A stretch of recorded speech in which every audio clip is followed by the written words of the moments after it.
Assalamualaikum warahmatullahi wabarakatuh. Rahayu, Rahayu, Rahayu Nusantaraku. Salam sejahtera bagi yang beragama lain. Baik, pemirsa Gus Fuad Channel, sesuai dengan janji kita di podcast beberapa hari yang silam dengan Bung M. Subhan SHMH. Beliau seorang putra bangsa yang sangat peduli kepada tertib hukum dan kepada nasib pribumi Nusantara. Tadi siang jam 13.30 beliau telah melaksanakan sidang pertama uji materi ke Mahkamah Konstitusi terkait kewarganegaraan orang-orang asing yang tinggal di Indonesia dan terbukti terkonfirmasi mereka belum pernah mengajukan kewarganegaraan. Terutama diantaranya adalah klan Ba'alwi, imigran dari Yaman yang akhir-akhir ini viral disoroti dengan berbagai macam penyimpangan, termasuk pengakuan cucu Nabi yang belum terkonfirmasi, bahkan terindikasi palsu. Mereka juga rasis, mereka juga membelokkan sejarah Nusantara, mereka juga memalsukan banyak makam-makam, dan kini mereka mencoba untuk mencaplok para pahlawan bangsa, diakui sebagai bagian dari mereka. Padahal menurut sejarah mereka baru datang setelah Perang Diponegoro, kurang lebih sekitar tahun 1832. Kemudian setelah itu imigran dari Yaman ini tidak mendukung perjuangan kemerdekaan bangsa. Mereka absen di gerakan 1908 kebangkitan nasional, mereka absen di Sumpah Pemuda 1928, mereka juga absen di dalam perjuangan seputar BPU PKI PPKI persiapan kemerdekaan Indonesia, hingga mereka juga absen di dalam Perang 10 November, padahal Jenderal Malabi wafat di Jembatan Merah di dekat Kampung Ampel, tempat banyak dari klan mereka tinggal. Tanah perdikan Ampel tinggal sedikit, banyak yang dikapling-kapling oleh mereka, tapi mereka absen di dalam serangan agresi militer pertama dan kedua Belanda. Mereka juga absen di dalam serangan Janur Kuning, juga tidak tercatat nama mereka ikut dalam perjuangan bangsa.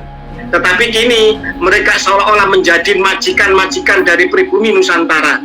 Ternyata menurut Kang Mas Subhan, sarjana hukum, magister hukum ini yang telah mengajukan uji materi ke Mahkamah Konstitusi, mayoritas dari mereka terbukti belum pernah melakukan proses pengajuan kewarganegaraan kepada pemerintah Republik Indonesia secara resmi, sebagaimana amanat dari Undang-Undang Dasar 45 kita, pasal 26 konstitusi kita, dan juga Undang-Undang Kewarganegaraan yang itu oleh beliau diuji materi kepada Mahkamah Konstitusi.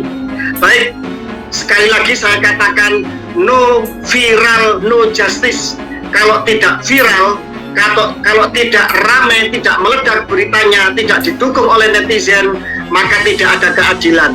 Begitulah yang masyhur di dalam kekinian Indonesia, bahwa keadilan harus dicapai dengan diviralkan dahulu. Karena itulah maka seluruh elemen bangsa yang peduli kepada nasib pribumi Nusantara, kepada konstruksi hukum kita, tertib hukum kita, tentang kewarganegaraan kita, harus mendukung perjuangan ini, pergerakan ini. Dan silahkan untuk apa yang menjadi pembicaraan pengawalan kita terhadap sidang Mahkamah Konstitusi ini bisa disebarluaskan. Boleh diambil video-video yang berkaitan dengan kegiatan ini, dengan perjuangan ini, tetapi tentu saja secara etika harus mencantumkan dari mana mengambil cuplikan video yang sedang kita konsen dan kita konsentrasi untuk melakukan uji materi di Mahkamah Konstitusi ini. Baik, tanpa panjang lebar, silakan Mas Subhan, Kang Mas kita untuk menceritakan detail terkait mengenai masalah sidang hari ini di Mahkamah Konstitusi. Silakan, Kang Mas. Baik, Assalamualaikum warahmatullahi wabarakatuh. Waalaikumsalam warahmatullahi wabarakatuh. Tadi dimulai sidang panel, sidang pertama oleh Mahkamah Konstitusi perkara nomor 14, yaitu perkara permohonan uji materi yang saya ajukan. Pada intinya, Majelis Hakim panel setuju dengan permohonan saya, namun ada beberapa perbaikan, dan itu saya terima sebagai masukan karena perbaikannya hanya bersifat asosial atau hal yang tidak pokok, nggak apa-apa. Cuman ada salah penulisan, ada hierarki undang-undang yang kelewati, hanya itu. Tapi substansi daripada permohonan saya, justru hakim ada kekhawatiran ini berdampak sangat luar biasa, kata dia. Pasti. Dia bilang begitu. Maka begini, harus ada dukungan yang luas oleh bangsa ini agar ini dikabulkan. Tetapi andai kata karena hakim udah khawatir begitu nggak dikabulkan, juga tidak apa-apa sebenarnya.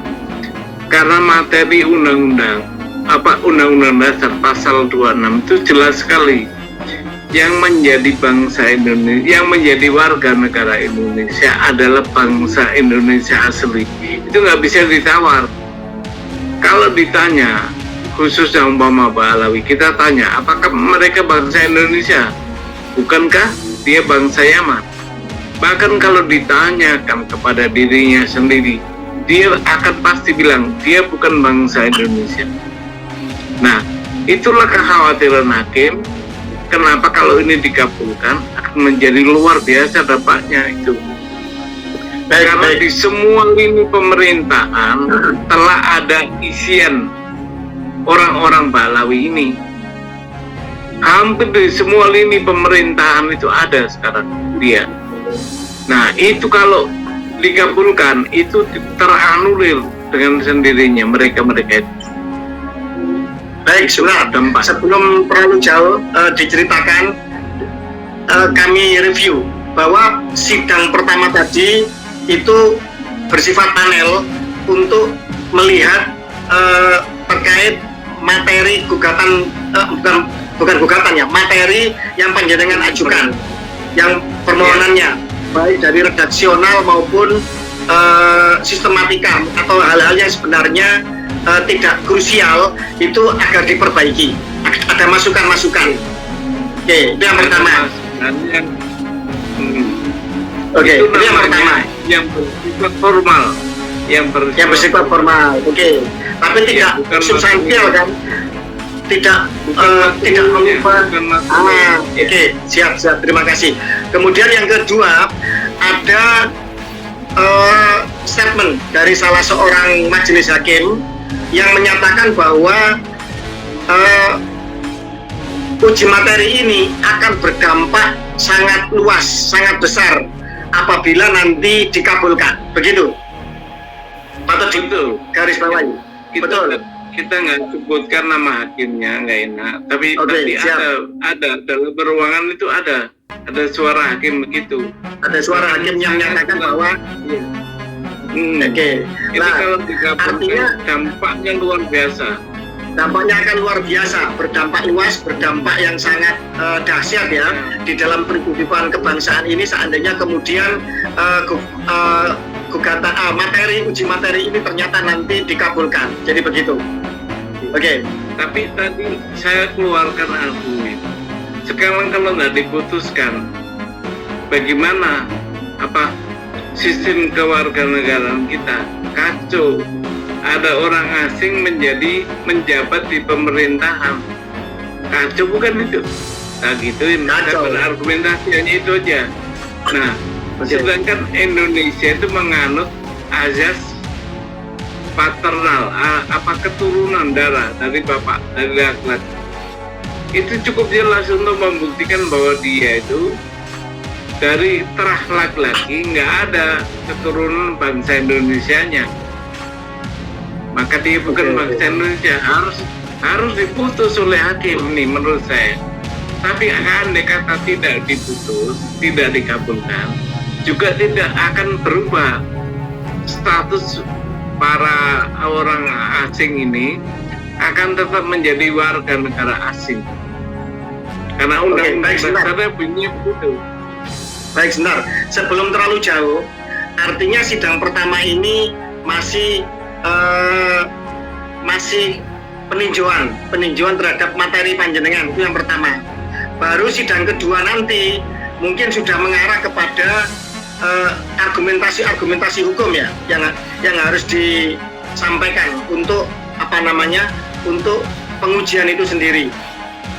Oke, begitu ya? Jadi nanti, iya betul, sidang kedua masih bersifat paler, sidang pendahuluan kedua tanggal 24 nanti. Tanggal 24, nah, 14 hari lagi, 2 minggu lagi. Itu sidangnya menerima argumentasi yang dimasukkan ke permohonan gitu. Jadi argumentasinya apa ini kurang, makanya saya akan tambah. Oke, baik, siap. Jadi sidang kedua nanti setelah sekarang diminta untuk ada perbaikan, nanti akan dilihat perbaikannya seperti apa. Jadi masih bersifat panel dulu. Oke, baik. Sebelum melangkah terlalu jauh, apakah nanti diterima atau tidak? Kalau menurut panjenengan pribadi selaku praktisi hukum, panjenengan masih optimis nggak? Kira-kira ini akan dikabulkan oleh majelis hakim? Super optimis, karena tadi hanya satu hakim yang sementara di Mahkamah Konstitusi itu ada 9 hakim. Gitu. Misalkan diterima berarti ada seandainya ada yang menolak, berarti kan dissenting opinion ya istilahnya. Dissenting opinion. Pengambilan suara. Oke. Baik. Maka dari itu, saudara-saudaraku sebangsa dan setanah air, bangsa ini sedang diuji. Bangsa ini sedang harus berintrospeksi. Dan sebagai pribumi Nusantara, pribumi Indonesia yang mayoritas, kita sedang menelaah tentang orang-orang asing, terutama dari klan-klan Arab dan lebih terutama lagi dari klan Habaib Ba'alwi yang sedang diuji materi tentang status kewarganegaraannya. Artinya, kalau dari sensus 2010 Kang Mas, itu klan Arab itu jumlahnya hanya 0,1% dari seluruh bangsa Indonesia. Kalau jumlah warga negara Indonesia pada hari ini sekitar 280 juta, berarti 0,1% itu adalah sekitar 280.000. Bila klan Ba'alwi itu separohnya misalkan ya, maka sekitar 140 atau 150.000. Maka jangan sampai nasib pribumi Nusantara yang 99,99% itu dikalahkan oleh 0,1%. Nah, ini harus dikawal oleh seluruh anak bangsa lintas suku, lintas etnis pribumi asli Nusantara. Jangan sampai nasib bangsa ini itu kemudian nanti akan dikalahkan atau akan mengalami penindasan yang berulang, sisa-sisa dari residu atau polusi dari penjajahan oleh 0,1% imigran yang didatangkan oleh kaum penjajah, yang sementara itu mayoritas dari mereka, saya mengatakan mayoritas ya, bukan berarti tidak ada, saya yakin mesti ada di antara mereka yang sudah mengajukan kewarganegaraan. Jangan sampai kemudian dikalahkan oleh mayoritas dari mereka, dari 0,1% ini yang belum punya status kewarganegaraan berdasarkan amanat konstitusi kita. Nah, terus kemudian selain optimisme dari Kang Mas Subhan, hal-hal apa lagi yang bisa diceritakan pada hari ini tadi, sidang pertama tadi, Kang Mas? Jadi gini, ada satu argumen dari hakim untuk membuat contoh. Nah, saya membuat contoh, kenapa ini harus equal terhadap semua warga negara. Saya bilang bahwa ada warga negara keturunan Tionghoa yang pada awal-awal kemerdekaan, bahkan sampai tahun 80-an, dikejar-kejar aparat agar mengakui atau pulang. Nah, kenapa warga negara Arab itu tidak? Berarti negara telah berlaku tidak adil kepada semua warga negara yang ada di Indonesia.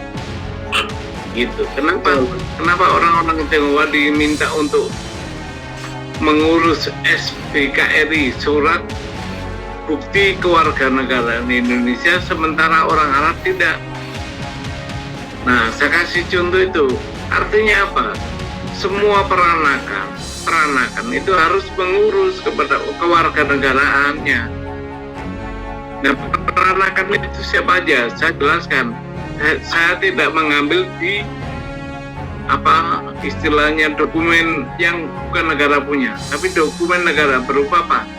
Penjelasan Undang-Undang Dasar yang dibuat oleh Mr. Supomo, yaitu penjelasan pasal 26 ayat 1 itu, bahwa yang dapat menjadi warga negara itu peranakan. Disebut di situ ada peranakan Belanda, ada peranakan India, ada peranakan Tionghoa, ada peranakan Arab. Artinya memang harus dia yang menjadi sasaran undang-undang kewarganegaraan untuk menjadi warga negara. Karena gini, orang Arab ini ditunggu sejak tahun 1946 itu sudah ada undang-undang kewarganegaraan. Nah, orang-orang Arab, orang-orang peranakan terutama itu dikasih kesempatan untuk mengakui kemerdekaan atau kekuasaan negara kita, tapi diperpanjang sampai tahun 58 Undang-Undang Kewarganegaraan nomor 62 itu juga belum mengakui itu orang-orang Arab, tapi orang-orang warga Cina, warga Tionghoa rata-rata mengakui kemerdekaan sehingga dia mengurus sebagai warga negara Indonesia. Jadi ditunda dari tahun 47 sampai 58 itu pun orang Arab tidak peduli dengan kewarganegaraan itu, karena memang dia tidak mengakui kemerdekaan Indonesia. Dia ingin menjadi warga kelas 2 saja itu. Oke, baik. Salahnya. Sebelum melangkah ke prejudice, prasangka bahwa mereka tidak mengakui kewarganegaraan, artinya secara real bahwa ini telah terjadi suatu diskriminasi di mana untuk warga negara peranakan Cina ternyata mereka berbondong-bondong mereka mengajukan kewarganegaraan. Itu yang pertama, patut dicatat. Bahkan ada semacam praktik untuk memaksa kalau nggak mau dipulangkan ke RRC sana, nah begitu. Nah, kenapa kok urusan? Nah, kenapa kok kemudian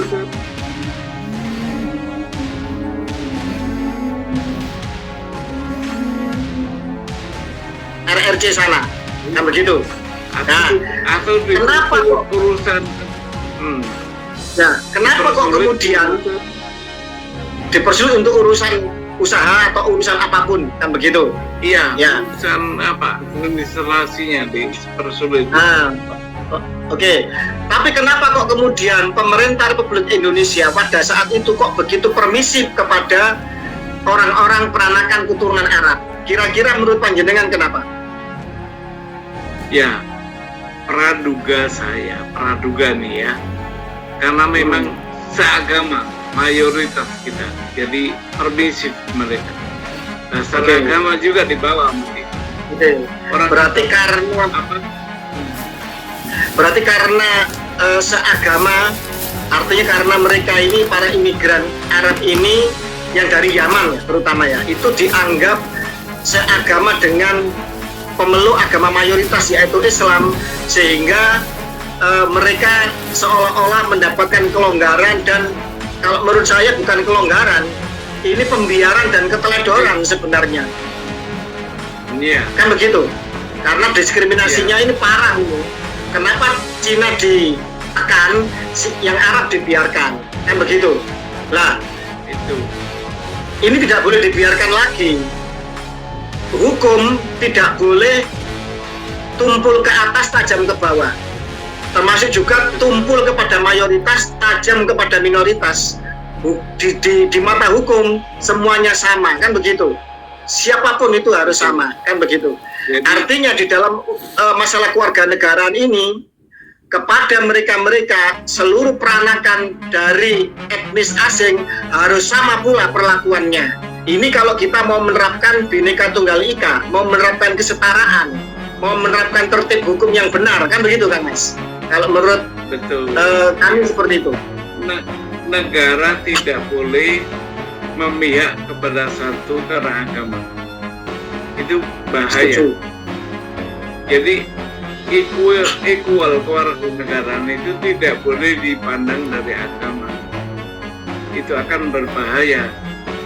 Sekarang kita balik, coba umat Islam yang minoritas, apa bahayanya kita? Apa nggak bahaya kita? Ya. Iya. Nah, begitu sebaliknya, maka ukuran agama tidak boleh dicampur dengan hukum Mbak positif. Murotopan. Agama punya hukumnya sendiri, Betul. negara punya hukumnya sendiri, dan kedua-duanya tidak bertabrakan kalau diterapkan. Setuju. Bahkan saling menguji, itu mestinya itu. Nah, aparatur kita itu nggak punya pikiran begitu, maka yang seagama lah yang dia terima, bahkan difasilitasi gitu. Nah, yang double minoritas kasihan. Baik. Maka Oke. berasal dari situlah kita ingin pemerintah kita memandang sama semua di depan hukum warga negara. Nggak boleh pilih kasih. Itu.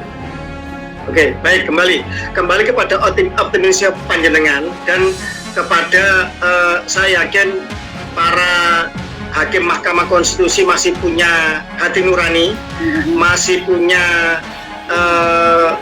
akal sehat dan kejernihan berpikir untuk menegakkan konstitusi itu sendiri. Karena Karena kerdus mereka ya, adalah kawan, tutupi garda kerdus. terdepan untuk pengawal Tutupi konstitusi. kerdus hure. Artinya seandainya kemudian optimisme kita berjalan bahwa uji materi panjenengan diterima, dikabulkan, maka berarti mereka-mereka yang duduk di dalam pemerintahan atau jabatan publik, jabatan politik, atau kemudian dalam hal ini sesuai dengan undang-undang agraria, bahwa ini harus ditarik dulu oleh negara.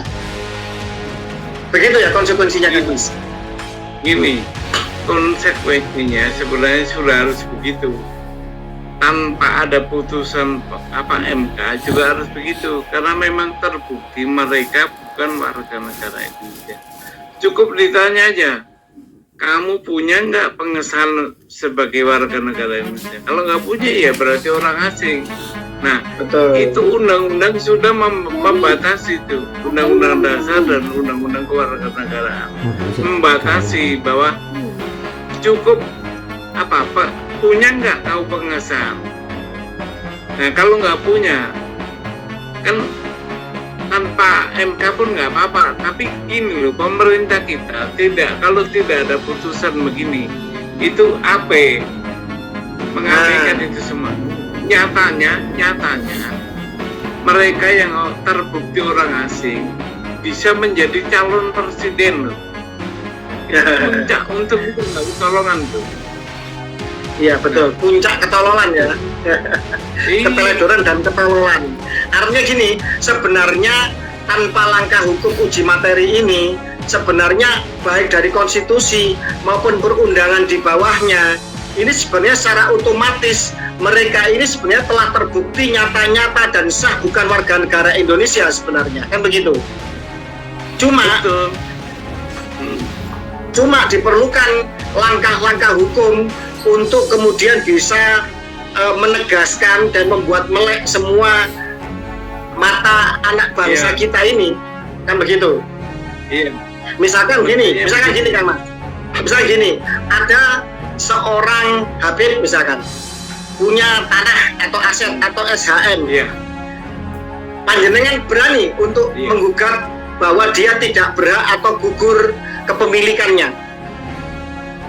Iya, akan saya buktikan itu di pengadilan kalau ada bahwa apa yang dia miliki hak atas tanah SHM itu harus gugur. Gampang aja itu nanti kalau di pengadilan, buktikan bahwa kamu adalah warga negara Indonesia. Nah, muncul itu bukti. Karena gini, ini beda dengan apa pergulatan soal nasab.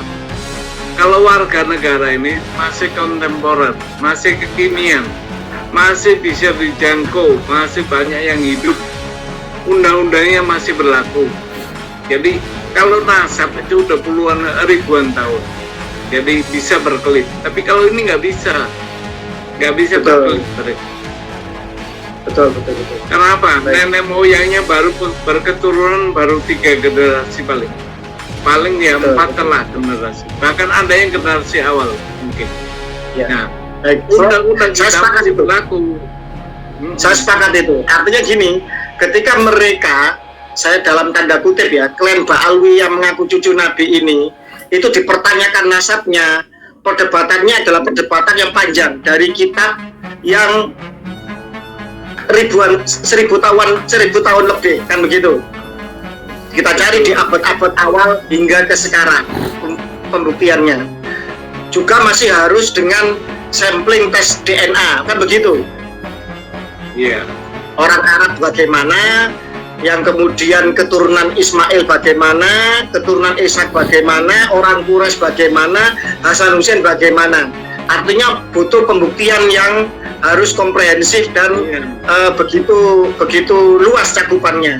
Tetapi untuk membuktikan bahwa mereka bukan warga negara Indonesia dan mereka sebenarnya tidak berhak untuk menduduki jabatan publik atau memiliki aset-aset dan mendirikan organisasi di dalam ruang lingkup negara kesatuan Republik Indonesia berdasarkan konstitusi dan perundangan di bawahnya adalah sangat mudah sebenarnya, karena mereka baru datang sekitar 3-4 generasi di Nusantara. Begitu maksud panjenengan? Iya, gini, batasan kita adalah kemerdekaan. Waktu merdeka dia menjadi warga negara mana? Kalau dia menjadi jadi orang asing, bukan warga negara Indonesia, maka dia harus mengurus pengesahan sebagai warga negara. Nah, itu masih kejangkau. Nenek kita, kakek kita masih hidup itu, masih menyaksikan itu. Jadi gini, saya tegaskan lagi, tanpa putusan MK, mereka orang-orang bangsa lain yang tidak memiliki pengesahan sebagai WNI dan ikut dalam pemerintahan itu gampang membuktikan. Cukup kita tanya aja, adakah pengesahan? Kalau ada pengesahan, kita cek ada nggak tercatat di lembaran negara. Karena gini, pengesahan sebagai WNI itu dicatat dalam buku negara, buku lembaran negara. Jadi gampang untuk ngeceknya. Iya. Baik. Parameternya gampang. Pertama, mereka baru datang di Nusantara, ya, datuknya. Yang kedua, ketika Indonesia merdeka, mereka sebagai orang asing punya nggak pengesahan atau pernah nggak mengajukan pengesahan. Itu yang kedua. Yang ketiga, ada komparasi, ada perbandingan dengan peranakan keturunan etnis asing yang di Nusantara, yaitu etnis Cina. Ternyata mereka berbondong-bondong pernah mengajukan kewarganegaraan, tapi imigran Yaman dalam tanda kutip, wabil khusus klan Habib Ba'alwi ini yang sekarang merasa paling mulia, paling rasis, itu ternyata tidak pernah, mayoritas tidak pernah mengajukan kewarganegaraan. Gampang sebenarnya pembuktiannya. Oke. Iya, cukup dua undang-undang, undang-undang dasar dan undang-undang kewarganegaraan, cukup ya, bahwa dia itu warga negara hukum kita. Itu ya. Jadi gini, akan sidang lagi tanggal 24 Maret. Siap. Nah, itu sidang panel kedua terakhir untuk menentukan sidang ini lanjut atau tidak. Kalau berlanjut, maka yang akan dihadirkan dalam persidangan ini pemerintah, dalam hal ini yang mewakili Tipkumham dan anggota dan DPRD RI yang mewakili. DPR RI. Baik. Terus dihadirkan saksi-saksi ahli. Nah itu. Baik. Pengennya waktu pemeriksaan saksi ahli itu live kita. Oke, siap. Bisa ya, dimohon untuk live bisa ya, Kang Mas? Insya Allah bisa kalau pas pembuktian. Oke, baik, terima kasih. Jadi sudah bisa ya. Jadi Mas Subhan sudah konfirmasi ke Mahkamah Konstitusi bahwa bisa live untuk nanti ketika pembuktian ya dari saksi ahli. Ya. Terus ini, oke, baik, kembali kepada jalannya yang dengan jalani hari ini terkait sidang pertama. Terus terkait juga mengenai masalah optimisme panjenengan. Tadi juga terkait mengenai masalah panjenengan statement bahwa tanpa putusan Mahkamah Konstitusi pun sebenarnya otomatis mereka sebenarnya telah nyata-nyata status kewarganegaraannya telah sebenarnya telah tidak ada secara hukum. Artinya mereka bukan warga negara Indonesia. Terus kemudian kita akan melangkah kepada yang berikutnya kan Mas, masalah terkait no viral no justice. Artinya perjuangan panjenengan ini kan benar-benar mutlak sendirian. Benar-benar sebenarnya seorang diri berjibaku untuk mempertanyakan ini. Karena itulah kemudian kita kami menyerukan seluruh segenap anak bangsa, lintas suku, etnis, agama yang merasa pribumi Nusantara atau mungkin juga yang merasa peranakan dari etnis asing yang pernah mengajukan kewarganegaraan untuk ikut mendukung gerakan ini agar terjadi keadilan dan kesetaraan di dalam kehidupan bangsa kita. Kang Mas, ini beberapa klan Arab di luar Habib Ba'alwi, terutama yang sudah paling lantang selama ini dari keluarga klan Az-Zubaidi itu telah berkorespondensi dengan kami dan mereka mendukung perjuangan pergerakan ini. Klan Az-Zubaidi, Kang Mas, itu secara DNA benar-benar orang Arab, haplogrupnya J1. Secara haplotype mereka terbukti sebagai keturunan dari garis Ismail bin Ibrahim. Alhamdulillah mereka juga mendukung pergerakan ini, mereka mendukung anti rasisme di Nusantara, mereka mendukung kesetaraan, mereka mendukung Bhinneka Tunggal Ika, dan alhamdulillah sangat surprise mereka juga mendukung tentang perjuangan pergerakan panjenengan. Dan kami mengundang kepada seluruh segenap lintas etnis baik asli pribumi maupun non pribumi yang telah menjadi warga negara Indonesia, yang dulu terutama etnis Cina ya atau klan-klan Arab yang pernah mengajukan kewarganegaraan untuk ikut mendukung pergerakan ini. Karena apa? Agar bangsa ini bisa menerapkan kesetaraan di depan hukum. Tidak ada tebang pilih, yang ini karena non-muslim kemudian dianaktirikan, yang ini karena sesama agama kemudian dibiarkan. Nah, kalau ini terjadi, nanti non sewu orang Islam mencuri, korupsi, ya vonisnya cuma, mohon maaf, 10 tahun. Kalau orang non-pri atau orang-orang non-muslim korupsi, vonisnya hukuman mati. Nah, ini kan bahaya kalau kemudian terjadi tebang pilih. Nah, ini ujian ini tentang kewarganegaraan ini. Monggo Kang Mas, karena itu nanti di link ini nanti akan diberikan juga contoh amicus curiae. Amicus curiae ini adalah sahabat pengadilan untuk dukungan baik secara pribadi maupun kelembagaan, ormas dan lain sebagainya mendukung pergerakan dan perjuangan ini. Monggo Kang Mas, ini sudah 35 menit, hampir 30 menit. Saya mohon closing statement dan boleh mohon dukungan, boleh mohon doa, boleh statement panjenengan apapun, boleh. Silakan closing statement, silakan. Begini kawan-kawan sahabatku sekalian, saya berjuang ini demi bangsa dan negara. Jadi saya mohon dukungannya yang diwujudkan dengan amicus curiae. Jadi dengan surat namanya sahabat pengadilan, cukup itu. Banjiri MK dengan surat itu supaya dikabulkan. Ya. Banjiri surat-surat sahabat pengadilan ini ke MK dari segala penjuru, dari semua lapisan masyarakat, dari tokoh-tokoh agama, tokoh-tokoh budaya, tokoh-tokoh yang lainnya boleh. Ya. Jadi cukup itu aja, nggak perlu datang, nggak perlu hadir. Cukup banjiri MK dengan surat sahabat pengadilan. Sahabat pengadilan. Ya. Oke, itu saja. Terima kasih. Wassalamualaikum. Terima kasih, Mas. Jadi itu harapan beliau. Selain beliau mohon doa, tetap sehat. Semoga beliau tetap sehat, semangat, fokus.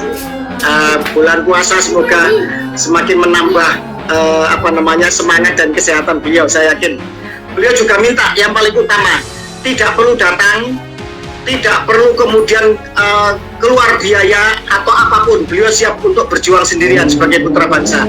Cukup banjiri Mahkamah Konstitusi dengan amicus curiae. Itu sebuah surat untuk mendukung perjuangan pergerakan beliau sebagai sahabat pengadilan. Banjiri MK, ratusan ribu mungkin jutaan eks lempar surat untuk mendukung perjuangan dan pergerakan beliau sebagai bukti bahwa anak bangsa Indonesia menghendaki kesetaraan di depan hukum, menghendaki tegaknya Bhinneka Tunggal Ika, dan menghendaki bahwa tertib hukum tentang kewarganegaraan dijalankan sebaik-baiknya agar bangsa ini tidak sampai dan tidak akan pernah dipimpin oleh orang asing, agar jangan sampai bumi, air, udara, dan kekayaan yang ada di dalam bumi Indonesia itu dikuasai oleh orang asing, tetapi semuanya benar-benar dikuasai oleh warga negara Indonesia, dikelola oleh negara untuk kemakmuran sebesar-besarnya pribumi atau warga negara Indonesia. Terima kasih. Salam Pancasila. Merdeka, merdeka, merdeka. Wassalamualaikum warahmatullahi wabarakatuh. Rahayu, rahayu Nusantaraku.